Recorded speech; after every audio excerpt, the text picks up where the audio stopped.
Join me as I deconstruct vowel sounds, turning everyday words into a playful phonetic puzzle. I'm Dr. Emily Sherwood. For more information about literacy and language, please like and subscribe. So there's this idea out there that there's no pattern to English. English doesn't make sense. And that's not true. It is true that there are a lot of exceptions to rules in English, but there are rules. And the rules that you use for sound systems is called phonics. Now, if you have a child that's learning in the United States, either at a public school or now at most private schools, phonics is a really big deal. Some people say that phonics is the most important thing in reading. That's not true. There are actually 5 things that are important in reading, 5 pillars. You can watch another video. But it is true that phonics is one important part of reading. And again, if you're a parent, you're going to be expected to help your child with phonics. And it's something that a lot of parents don't know a lot about.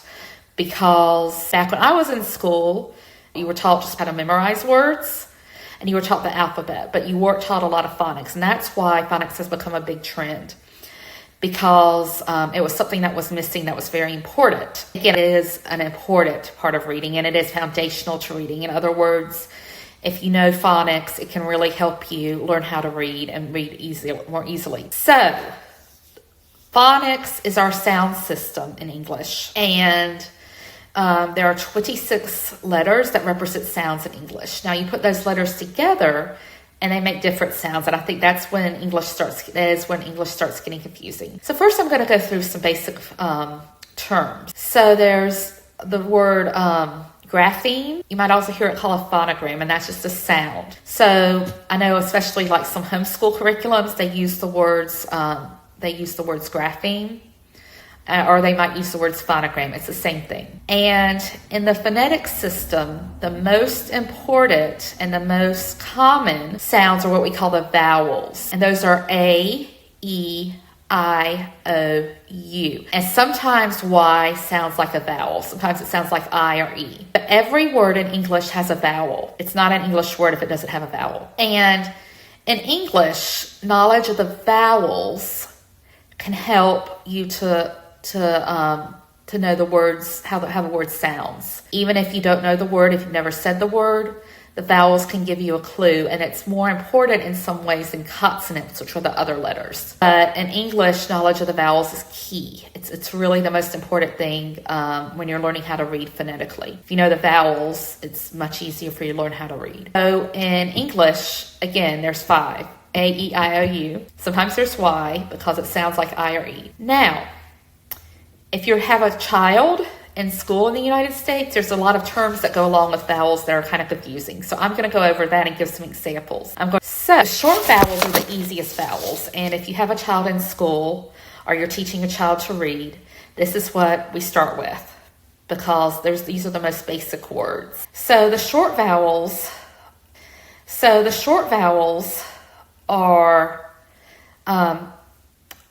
they make a sound. So here are the sounds in English. So a, like apple at the beginning of apple. E, like bed, the middle of bed. I, like sit. G, for cheek. Those are short vowels. And again, that's the first thing that you learn, and that's the most common. Now, short vowels are easy for most people to learn. Where it starts to get trickier are in the long vowels. So there's a saying. When 2 vowels go walking, the first one does the talking. And you'll hear that in schools. So, long vowels say their name. So in most cases, you have a word, and if the long vowel is there, the first vowel says the name.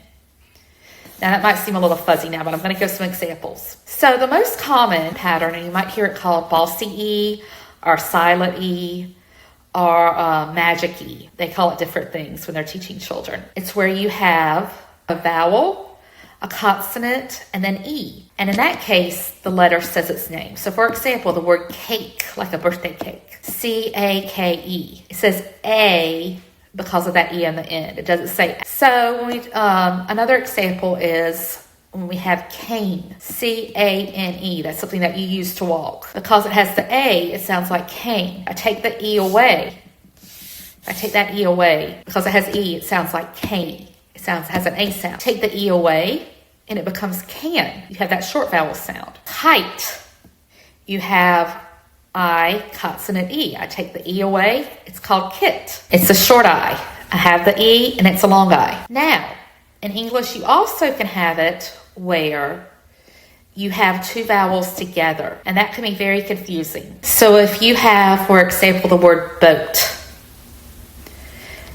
there are two vowels there. There's O and there's A. The A makes it long. I were to take that out, it becomes bot, like part of a robot. But you have the OA, so it sounds like O. Boat. Another example here is tree. All right.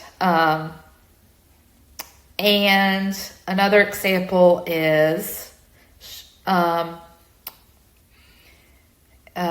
what's another example? We have the word soap. Soap is what you use to wash yourself. Because it has that OA, it's O. It has the R in it. And another thing that's a little bit tricky is when you have two O's together or you have a long O, it makes it sound like you.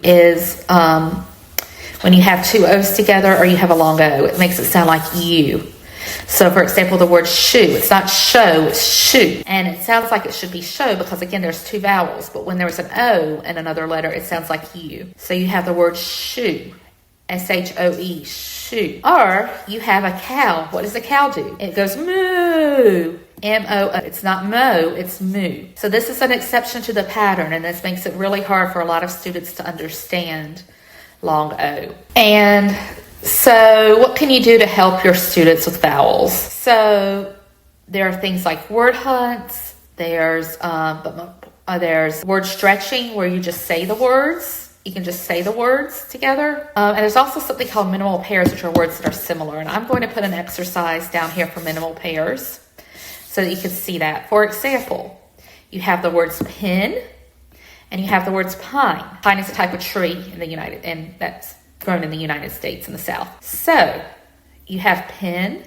which is a short vowel, and then you have pine. Your student looks at the word and they find that the words are different, and that helps. So this has been a very, very quick overview. This is a subject that could go on forever, but it's a very quick overview of the vowels. And on the next video, I'm going to go over some of the more trickier consonant sounds.